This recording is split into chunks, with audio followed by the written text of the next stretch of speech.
You're listening to Factual America.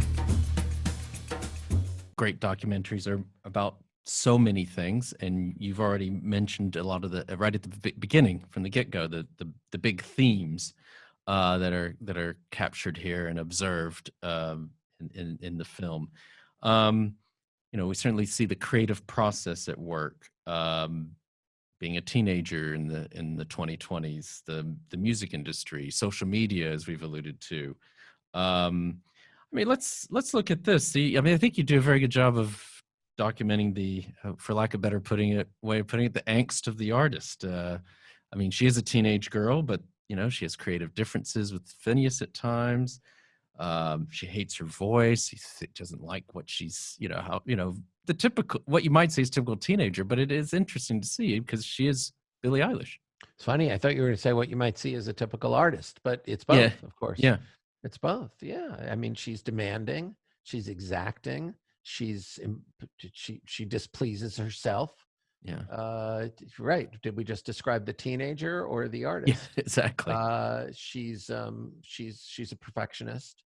And what we learn is that it has to be meaningful to her. It has to be meaningful to her. Well, that's rigor. That's artistic rigor from a 16-year-old. Yeah. There's a scene in the movie where Billie is 16 years old, and the question arises about making a hit song that's accessible to everybody. Yeah. And Billie's like, what do those words mean? Yeah. I do not understand what those words mean. Mm. She knows what a hit song is, but they're talking about the word accessible. Yeah. It's like, what? Like, why would I write a song that's accessible to everyone? I have to write a song that's meaningful to me. Yeah. And then, and she's honest about not loving it, because it's hard. You can tell we're talking, this is our second conversation. I love making documentary films. I love it. But I can't tell you the number of times during the making of a documentary film that I can't stand its guts. I hate it.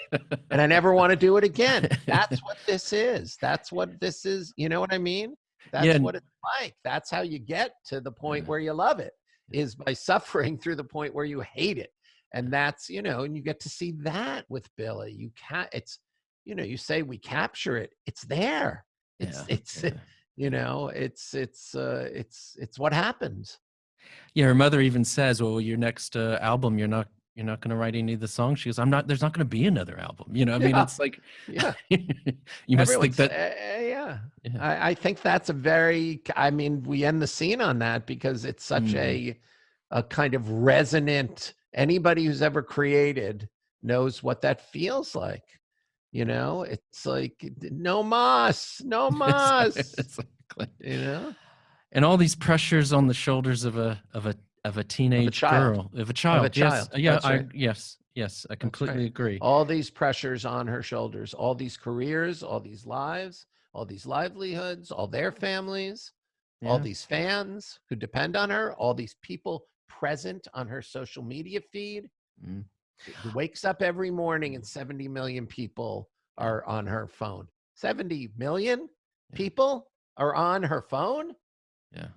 Wanting to know what she has to say, talking about her, thinking about her, judging her, criticizing her.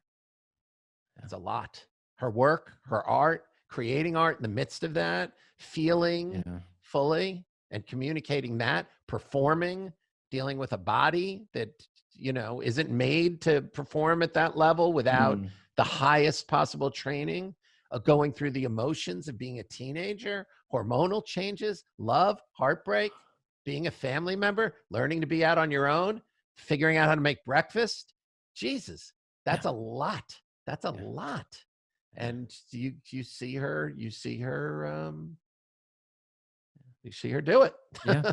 Exactly. And I think, this thing,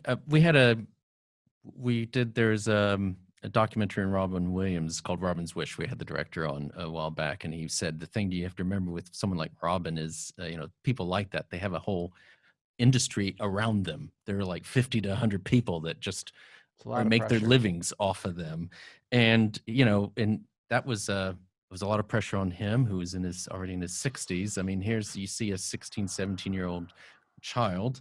I mean, you document it well. There's this like a photo op scene in New York, and she's frustrated, and it's like everyone wants a piece of her in terms of photos, and just to be able to say they've been stood next to her. And it's this kind of, you know, another scene you document very well is that they're in her brother's bedroom, and you've got all these sort of, and I'm sorry to keep using the term middle age. I'm obviously going through a crisis, but I think, you know, these middle-aged record executives standing in the brother's bedroom talking about the album and how it's got to come out. Yeah, that's a great scene, but that's her team. I need team, to, okay. so that well, it is. It's her team of from the label, and it's her managers, and it's her. They are there are a few record executives in there, and her label is part of Interscope. But there's the head of her label, Darkroom, Justin Lubliner, and I want to say officially and on the record, and for all the world to see, that I did not describe them as middle-aged. I don't believe they are middle-aged. I believe they are eternally youthful, and I believe that Justin is barely out of his 20s. So I want to make that very, very clear. Okay. Yeah, it's, you know, the thing about her team, and this isn't, I'll tell you a story. First night we were filming, first night we were filming, we wrapped, and the crew and I were having a beer in the bar at the hotel, and in came a guy who we recognized from the shoot, who's Billie's guitar tech, whose name is Trevor. And we were, Trevor, it's good to see you. Come and have a beer with us. And he sat with us. And as the conversation developed, I said to him, what is the secret here? Like, what's going on? What is the key? And he said, I think the key is two things. One is, you'll bleep me if I can't say this, but I'm going to quote him. One is, they don't give a fuck. Speaking of Billie and Phineas, one is they don't give a fuck, and the other is they're always right. And they have surrounded themselves with adults who recognize those two things. So they listen to them, and they support them, and they make their decisions, particularly Billie's decisions, come to pass. And that's what she has surrounded herself with, grown-ups, adults, not grown-ups, adults who recognize that, but also adults who are comfortable being in a position where they support Billie's vision. Every one of them will tell you this: Billie's the boss. It's not a question, and it's not a conflict, and it's that, you know, no one knows her audience better than she does. No one knows her work better than she does. Nobody knows how to present her better than she does. Nobody knows her image. Nobody knows social media better than she does. So these guys, men and women, really support her vision, and her vision of how to execute her vision. And that's a big part of the puzzle of who is Billie Eilish.